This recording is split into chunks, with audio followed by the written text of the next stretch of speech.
এশার নামাজ পড়ে কেঁদেছো, বান্দা নামাজের মুসল্লা যখন বসে যাও, আমি আল্লাহকে তোমরা বারবার বলো আল্লাহ আমার গুনাহ মাফ করে দাও, তারপরও আমি তোমাদের গুনাহ মাফ করে নিই।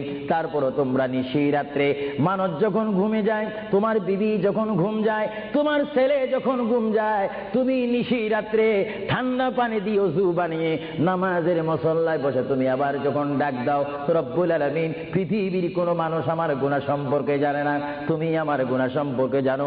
আমি এমন গুনাহ করেছি আমার বিবি জানে না, বিবি গুনাহ করেছে আমি জানি না, আল্লাহ তুমি সব কিচ্ছু জানো, হে আমার প্রভু তুমি আমাকে মাফ করে দাও। আমার আল্লাহ বলে তারপরও যদি তোমাদেরকে আমি মাফ না করি, তারপরও বান্দা তোমরা আমার রহমতের দরজা থেকে ফিরে যাইও না। আমি তোমাদেরকে হুকুম দিচ্ছি, ওয়ালাউ আন্নাহুম ইয যালামু আনফুসাহুম জাউকা, বান্দারে যদি গুনাহ করে ফেলো আমার রহমত থেকে মুখ ফিরিয়ে তুমি চলে যাইও না। বান্দা আকাশ পরিমাণ যদি গুনাহ করো, পাতাল পরিমাণ যদি গুনাহ করো, সাগরের পানি পরিমাণ যদি গুনাহ করো, পাহাড় তুলনায় যদি তুমি গুনাহ করো, আমার দরবার থেকে তুমি নিরাশ হইও না। বান্দা আমি তোমাকে একটি রাস্তা পাঠাই দিচ্ছি, একটি পথ তোমাকে আমি দেখাই দিচ্ছি। সেই পথটি কোন পথ তোমরা জানো? ওয়ালাউ আন্নাহুম ইয যালামু আনফুসাহুম জাউকা, বান্দারে যখন তোমরা বরবাদ হয়ে যাবে তখন তোমাদেরকে একটা পথ আমি তোমাদেরকে দেখাই দিলাম, সেই পথটির নাম হচ্ছে আমার রাসূলের মদিনা। জুড়ে বলেন সুবহানাল্লাহ। আমার নবীর দরবারে গিয়ে কেঁদে কেঁদে তোমরা বলো ইয়া রাসূলুল্লাহ, ইয়া হাবিবাল্লাহ, আয়া আকা ইয়া রাসূলুল্লাহ। আল্লাহ কোরআনে বলেছে ওয়ালাউ আন্নাহুম ইয যালামু আনফুসাহুম জাউকা ফাস্তাগফিরুল্লাহ ওয়াস্তাগফার লাহুমুর রাসূল। আল্লাহ বলেছে হে বান্দা তোমরা ডানে না গিয়ে, বামে না গিয়ে, পিছে না গিয়ে তোমরা সরাসরি আমার নবীর কদমে চলে যাও। আমার নবীর কদমে গিয়ে আমি আল্লাহর দরবারে তোমরা তওবা করো।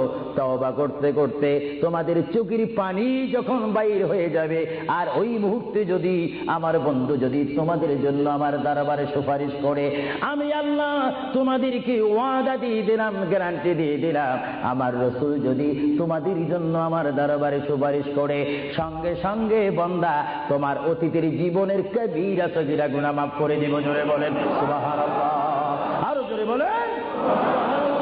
আমার আপনার গুনাহ মাফ করার জন্য রাসূলুল্লাহর দরবারে যাওয়ার দরকার আছে কিনা? চিৎকার জীবন আছে কিনা?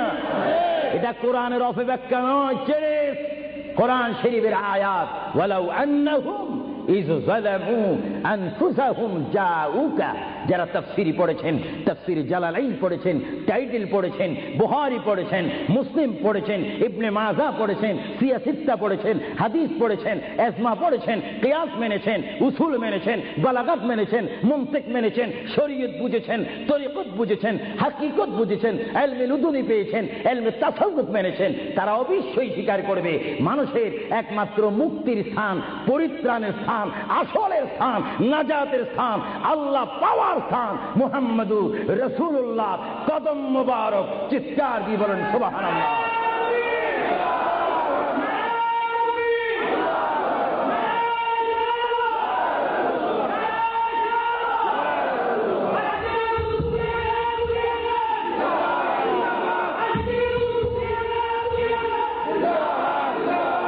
আপনারা সেই রাসূল চান কি চান না?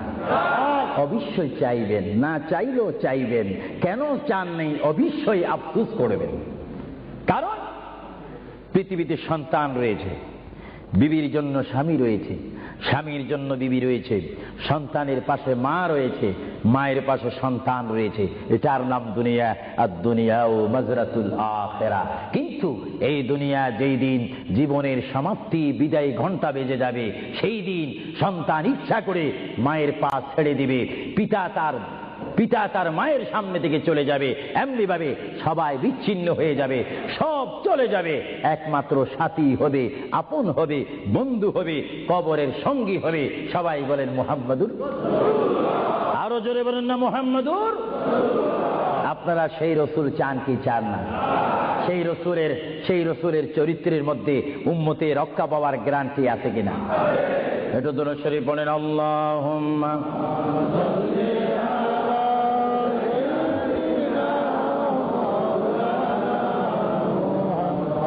وعلى آل নিশ্চয়ই